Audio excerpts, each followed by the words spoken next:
नमस्कार भक्तजनों, इस वीडियो में सुनेंगे कार्तिक मास महात्म कथा का 8वां अध्याय, जिसमें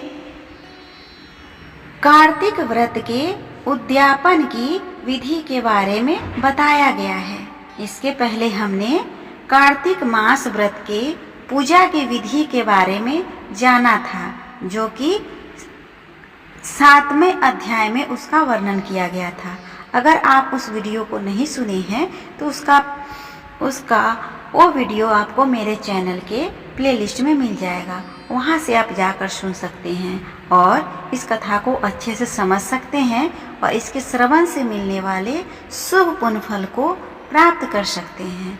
तो आइए विघ्नहर्ता श्री गणेश का नाम लेकर इस कथा को सुनते हैं। कथा को सुनने से पहले आप लोगों से अनुरोध है, प्लीज़ आप मेरे वीडियो को लाइक और शेयर कर ले, साथ ही मेरे चैनल को भी सब्सक्राइब कर ले और बेल आइकन को दबाना ना भूलें, ताकि जब भी मैं इस तरह का वीडियो अपलोड करूं उसका नोटिफिकेशन सबसे पहले आपको मिले। और आप मेरे चैनल को लाइक और शेयर करके आप मेरे चैनल को सपोर्ट भी कर सकते हैं। और तो आइए सुनते हैं। जिसकी दया से सरस्वती भाव रही उपजाए, कार्तिक महात्म का कमल लिखे 8वां अध्याय। नारद जी बोले, अब मैं कार्तिक व्रत के उद्यापन का वर्णन करता हूँ, जो सब पापों का नाश करने वाला है। व्रत का पालन करने वाला मनुष्य कार्तिक शुक्ल चतुर्दशी को व्रतों की पूर्ति और भगवान विष्णु की प्रीति के लिए उद्यापन करे। तुलसी के ऊपर एक सुंदर मंडप बनावे, उसे केले के खंभों से संयुक्त कर नाना प्रकार की धातुओं से उनकी विचित्र शोभा बढ़ावे। मंडप में चारों ओर दीपकों की श्रेणी सुंदर ढंग से सजाकर रखे। उस मंडप में सुंदर वंदन वारों से सुशोभित 4 दरवाजे बनावे और उन्हें फूलों से तथा चौवर से सुसज्जित करे। द्वारों पर पृथक पृथक मिट्टी के द्वारपाल बनाकर उनकी पूजा करे।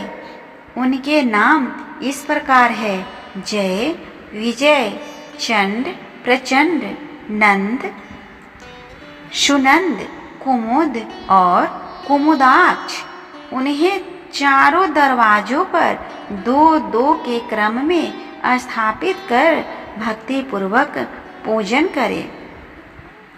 तुलसी की जड़ के समीप चारों अंगों से सुशोभित सर्वतो भद्र मंडल बनावे और उसके ऊपर पूर्ण पत्र तथा पंचरत्न से संयुक्त कलश की स्थापना करे।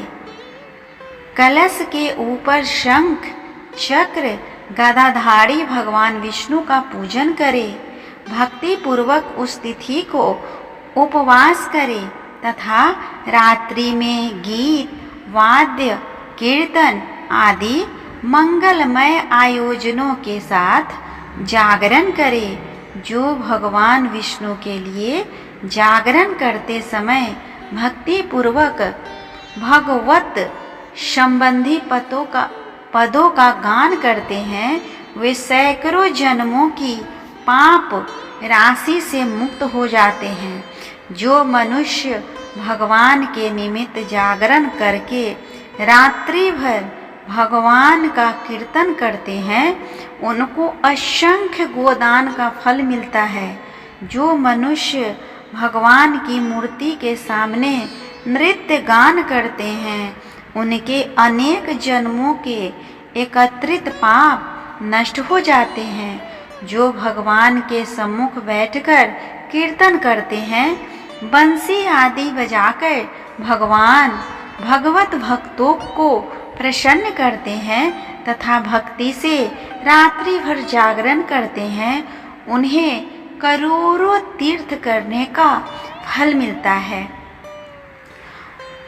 उसके बाद पूर्णमासी में एक सपत्नीक ब्राह्मण को निमंत्रित करे, प्रातःकाल स्नान और देव पूजन करके वेदी पर अग्नि की स्थापना करे और भगवान की प्रीति के लिए तिल और खीर की आहुति दे।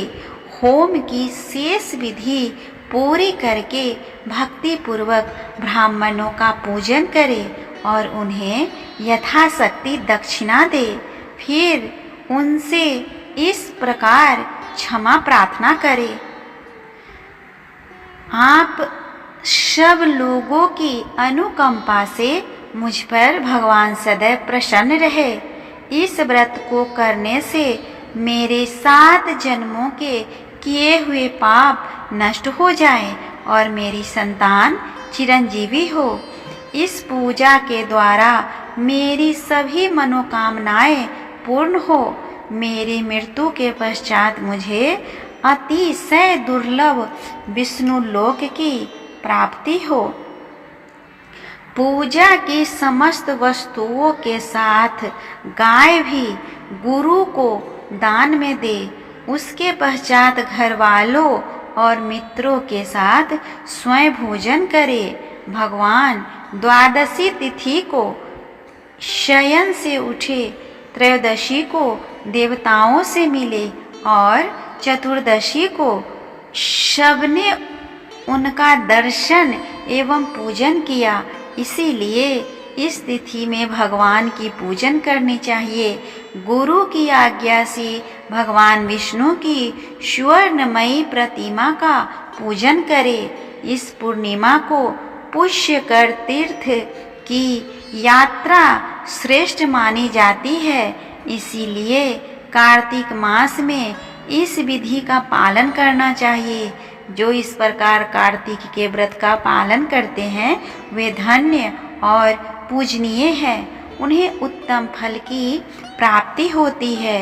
जो भगवान विष्णु की भक्ति में तत्पर हो, कार्तिक में व्रत का पालन करते हैं, उनके शरीर में स्थित सभी पाप नष्ट हो जाते हैं। जो श्रद्धा पूर्वक कार्तिक के उद्यापन का महात्म सुनता या सुनाता है वह भगवान विष्णु का सायुज्य प्राप्त करता है।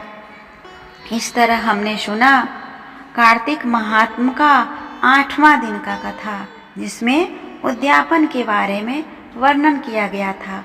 उम्मीद करती हूँ आप सभी को यह कार्तिक महात्म का व्रत कथा अच्छा लग रहा होगा। अगर अच्छा लगे तो प्लीज़ कमेंट बॉक्स में लिखकर बताएं। अगर आपका किसी भी तरह का कोई सुझाव है या फिर किसी जानकारी की आवश्यकता है तो प्लीज़ आप वो भी कमेंट बॉक्स में लिख सकते हैं, मैं उसका आंसर अवश्य दूंगी। तब तक भगवान श्री हरि विष्णु आप सभी पे अपनी कृपा बनाए रखे। ओम नमो भगवते वासुदेवाय नमः।